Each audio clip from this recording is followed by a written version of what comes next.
we think we're moving along in society, but the kids in school aren't feeling that acceptance, all right? And this data proves it. What's really upsetting to me is they say here 50% of adults in school make these comments. Yes? Is this for all of the students who identify as LGBT? Yes, Or the ones who experience bullying? No, it's on the survey, they could identify themselves as gay or lesbian and then answer these questions. Okay, so if they said, yes, I am in this category, of all of them, they all experience This, 50% of them who identify themselves as gay or lesbian hear Harvard from, all right? So again, I think the numbers aren't good.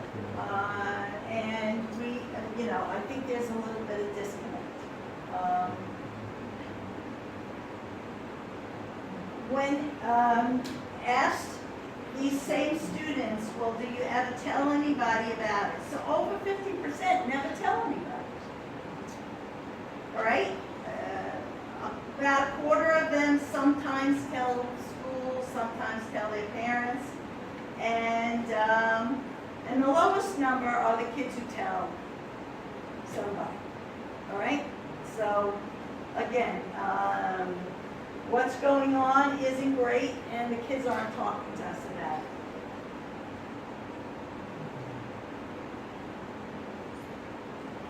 So we're really starting to look at what are some of the things that schools are trying to do.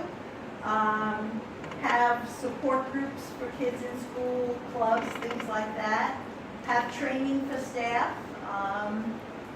Really emphasize policies about discrimination, and enforce policies that protect this group and the LGBT community.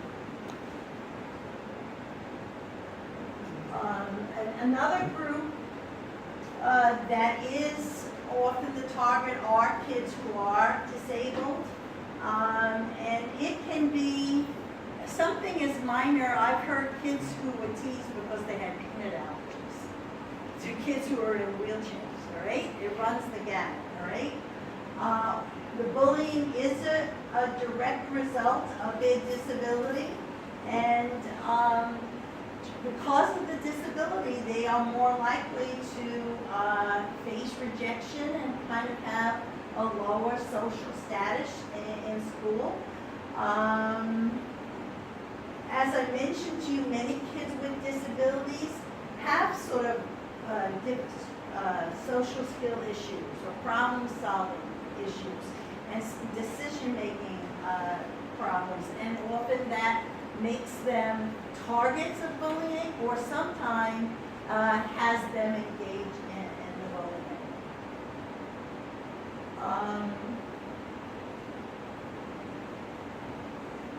When it comes to bullying and students with disabilities, we really are encouraging the use of the IEP to address them, address the issue. Sometimes they don't know that they're being bullied. And they have to learn that that's what that is. And they have to learn that it's not their fault. They don't deserve to be bullied, all right? We have to sort of balance out what their strengths are, and if there are social skill issues, we have to work on that with them, all right? Sharing, taking turns.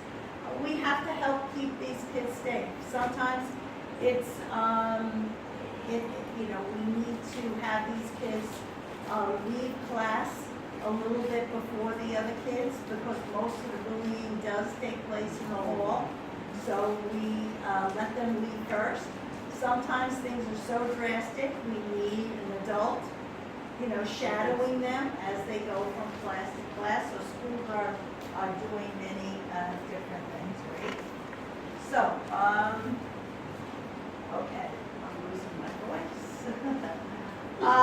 So the next piece I want to talk about is this whole notion of how do we create environments in our school where bullying, harassment, and discrimination don't take place? So New York State really kind of gives us the issues we need to address when we do this DASA training. And when they talk about prevention, they want us to talk about these areas. I'm going to spend some time on that, all right? So I think some of you maybe aren't in New York City schools, but I think I'm going to talk about this whole notion of diversity. And believe me, I'm a social worker. I'm not an educator. I know they probably can do a full semester course on diversity. All right? I'm just going to talk about it in terms of, okay, so what does this have to do with bullying? All right? In that small context, okay? But just a couple of things that I think there always has been diversity. I think though now you just have to, let's say if you went to the Board of Ed's website and you go to the parent portal, and if you want to take a document and print it, but you go to the drop-down box with all the different languages, it's amazing. The number of languages represented, which in turn represents all the different cultures. So we are becoming more and more diverse, right? This is something that in my kind of looking at the topic, I came across this quote. I didn't make this up, but I forgot to write down who said it, but I figure if I tell you I didn't say it, it's okay, I can use it. So schools are essential in providing education that can help eliminate racial injustice and increase the harmony among its students. Possible? What do you think about it?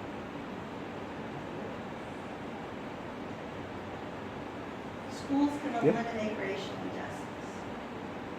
Schools can increase harmony. Yes, no? Yes.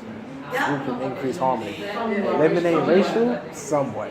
Somewhat. Because it has to be reinforced at home and in the All community. right, so there's a whole other, okay, but what about like in school? Yeah. It's, yeah. Yeah, good you chance. think so? It can help, but it's not gonna take it. It's not Yeah. gonna.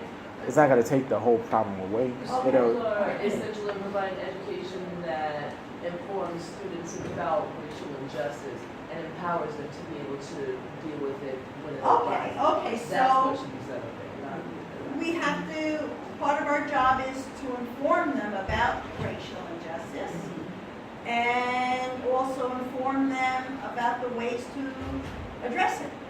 All right. I think that, all right, I'm tricky, but all right. Harmony among its students. But how many people had a class in developing harmony in your school? I don't know, do we emphasize that in teacher education? I guess that's what I'm trying to say. You know? I think there's more about management, about creating connection, harmony. I think that you have that conversation more when they're talking about multicultural education and how what a classroom should look like, and addressing different ethnicities and things like that, just because we are in New York City and even in my schools, 25% of my students are immigrants, so you want a culturally responsive classroom and school environment. So maybe that's. But you said the buzzword, culturally responsive classroom. Is that getting taught? Are we educating, as Not you're enough. coming I up, had classes that is it happening? So I think, I'm not to sort of say somebody says something. There's a lot of workshops going on. There's a lot of workshops? Yeah. Right, okay. Again, and I think there are workshops, But I don't know if we pay as much attention to it as other things in teacher education. That's kind of my point. Yes, but speak up. I'm clearly not, as you just pointed out, that we just got people, different languages on the DOE website, but clearly not functioning from a way of inclusivity. So it's gonna take a long time for us to get there, and I'm not trying to be like pessimistic or anything. The reality of it is that schools are run like prisons. Talk about the school prison pipeline, we need to acknowledge that as a whole, in the way that students function, how they interact, how principals function, how teachers function. That's a problem, and that's a reality within schools. So it's not just one and the other, those things are connected. It's not just how they function, it's how they think. Representation, we do not have black and brown teachers. It's a part of the problem. You're not And, gonna yeah, have the other side. The prison part, but You're wrong. You're absolutely wrong. The school to prison pipeline is a real thing. oh no, school to prison pipeline, that part I agree with, but schools are run like prisons? Did I misunderstand you? In some cases. I mean, that's a matter of There opinion. is a rule how we're supposed to schools run. They're run like prisons. No, That's the reality. I Why think we they're- have to eliminate suspension, because it's a problem. It's a problem, that's why, that's a huge problem. We criminalize our students in school. That's a part of the problem. You're not going to get harmony and just if you criminalize your students in a school setting. Right. That's the reality. I see where you're coming from, and I think that's why there is this movement away from suspensions, right? But I also hear, okay, then what? We kind of haven't found the next effective next way thing. to help some students, right? Yep. You go ahead. I think there's a bridge between what you were saying and what we were talking earlier about restorative justice, right? And, you know, I'm in an interesting position. I used to be a teacher and now I'm going to be a social worker. And I do think there are mechanisms in schools that are there are mechanisms in schools that are focused on control, right, and on punitive systems rather than on repairing the harm to the community, building empathy, right, building critical thinking. And so I think we do have that systemic problem in a lot of schools in this country, a lot of schools.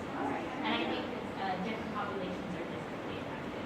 So you see that kind of like prison-like environment within communities of color, low-income communities, and you not see that on the whole within historically. Do you want to say something? Yeah, I was just saying, a lot of these practices have to be seen very surface level. For example, I have students that, like, don't like reading or writing in native languages for concert, but, I like have to give them certain materials, because it's like, like, for like, the state tests, which is seventh graders, I have to give them a test in Spanish, and that makes them feel uncomfortable. So it's because we want to show that we're a person. Right, of course, these practices, for example, So you think, that's just one example. so do you think trying to accommodate them sometimes has a result of making them feel uncomfortable or I different? don't think we are trying to accommodate them, we're trying to show that we are. Oh, he means for sure, but not actually be a part of it. All right, good stuff, all right. So, basically, research says when, the people who, work in the school reflect the culture of the kids in the school, racial, the more accepted the kids feel, all right? The more curriculum reflects their culture, the more learning takes place. So there's a lot of evidence out there that feeling connected, feeling accepted impacts behavior and feeling connected. And the more kids feel accepted, connected, less acting out, more learning takes place. So there's a real kind of interconnection towards all of these. my concern is that, you know, educators, I don't care what your role is in the school, we have a lot on our plates, and I don't know how quick we are sometimes to accomplish some of this, you know? And it is a concern, right?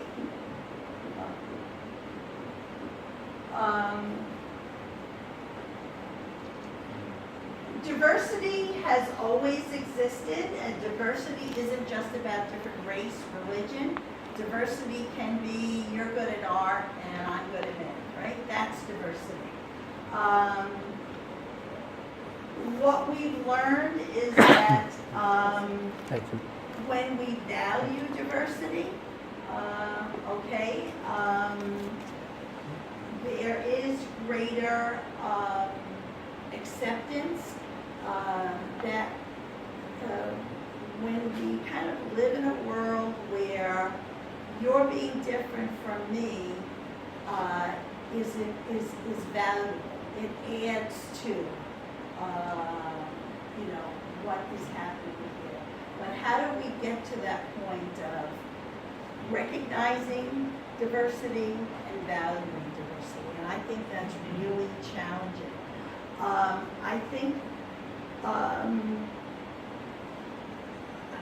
think sometimes if we have trouble talking about differences, we make believe we're all alike, and that's not true either, right? So we run into that. I think sometimes when, well, a couple of things I kind of have researched about this, because I say, well, why is it so hard for us? That basically we are hardwired to be sensitive to differences of people. That's like a throwback to hundreds and thousands of years ago, when we kind of lived in groups, and it was sort of survival of the fittest, and you had to be very much attuned to, oh, is that person different? Are they part of our group? All right. So we're kind of hardwired to be that way, you know. Also, research has shown us that we tend to gravitate towards people who are like us. All right. It's just who we are. All right. We feel comfortable with people who are similar to us. So. But that could be a problem too. Gravitating to people that you're comfortable with, because that means you're not listening to the people that you're not. In schools, kids that's different, act different, speak different. Some people are just stuck in their ways, and that comes with a kid wanting to listen to you or not wanting to listen to you, because they feel like you don't want to hear me, or you just, you're already judging me. Right. So, like if it's our responsibility to work with kids around this issue of diversity and be open to each other, yeah, we're working. It's sort of uphill because we're working against this whole thing to gravitate towards people who are like us. We're kind of hardwired to be sensitive to differences, okay? And I don't think anybody is biased or judgment-free. I think we all have judgments that we make about things and people and what goes on in the world, all right? So you put that all together, it's a hard job, all right? So I feel like in order for us to kind of address this, if we're saying, we've got to stop this kids picking and targeting on each other for differences, we've got to pay attention to, well, what's the human condition? Where are we starting from? What are we up against in order to address this problem, all right? I think that's really important. And if we as a struggling with some of these things, what are kids going to have, right? And sometimes when I discuss this, sometimes I think, people let themselves off the hook and say, well, I'm not prejudiced, all right? And I think, don't ask yourself if you're prejudiced. Ask yourself, what kids do you smile at? What action do you take on a daily basis, right? Say what? Or what action do you take on a Daily basis, yeah. Who do you feel more relaxed with? Who do you smile at? What kids do you, if you call on them, you don't give them enough time to answer the question because in your heart of hearts, you don't think they know the answer. What kids do you make those judgments about, all right? So I like to discuss this on a more personal level because I think I'm no expert on racism or anything like that, nor am I in a position to talk on it. But I just try to bring it down to what's it like for us with kids on a day-to-day basis, all right? And who are you smiling at? Who do you think is talented and who do you think is not talented? Just kind of sort of looking into yourself a little bit. And oftentimes, we may think we're not showing our prejudices and our judgments, but kids spot them. They leak out, Sometimes we think we shouldn't pay attention to diversity because all our kids are the same race in the classroom. That doesn't make sense either, right? We've got to talk about it because they're not always going to stay with the same group of people. They're going to kind of go out into other groups. And, just like you said, part of what we do at school is let them know, what is racial injustice? How are we treated? How do we respond? How should we respond? So I think it's important for us to realize how some of our feelings do show themselves to kids. I think we have to acknowledge differences. I think when kids are young, we're really good at, we have these cultural events where it's like, oh, you bring a dish that your family makes, that's good. We do all of that stuff. That's fine. I don't think that should go away.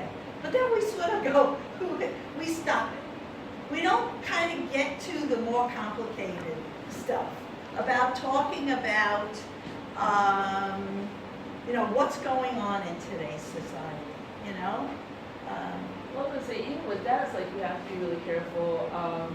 Last year when I was teaching 7th grade, I shared a classroom with a social studies teacher. And the last 2 years has been a little hectic, politically and things like that, but they want to bring current events and things like that to the classroom. And we had tons of parents who really did push back, like, why are you all talking about this in the classroom? And expecting, I don't know what the parents were expecting, or maybe they felt like they should be, the gatekeepers of that sort of information. But if we aren't presenting students with content that's connected to, current things, it's like, how do you expect them to even mitigate any of these situations? Because it's one thing for us to say, oh, well, let's create this, culturally, inclusive environment or what have you.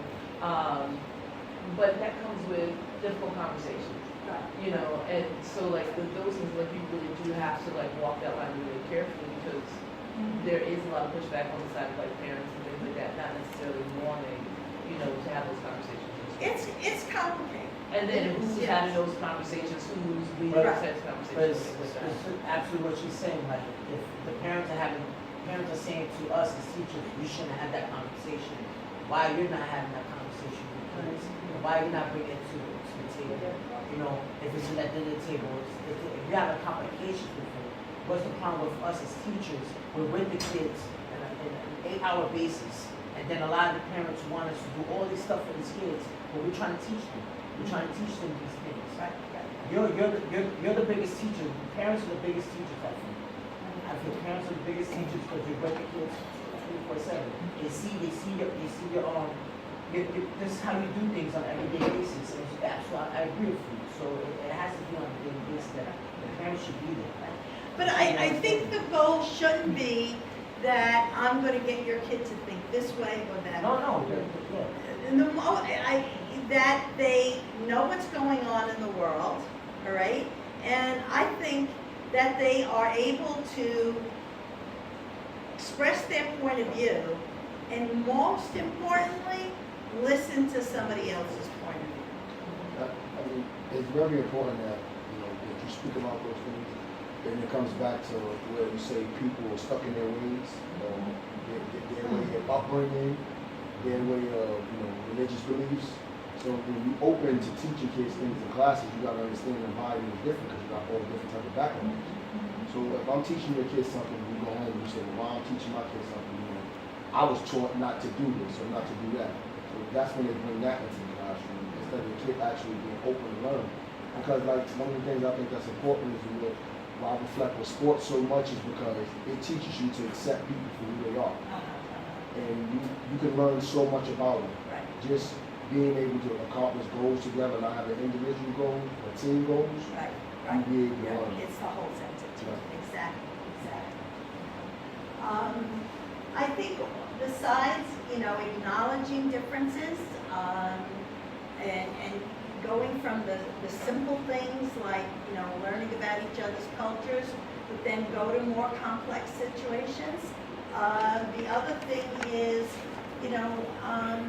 you're an adult, I don't care what your role is in the school, at any given time, some child may say something that is racially intolerant, all right? And think about what's your comfort level for saying something in the moment. How would you say it? Do you think it's your place to say it? You do, all right? Yeah. But I bet you a lot of folks shy away from it.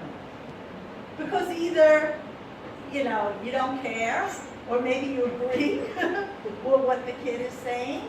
But it is, I think, our responsibility to say something. But this is my dilemma, is that we have to be prepared to intercede, but we can't do it in a way that shames the child.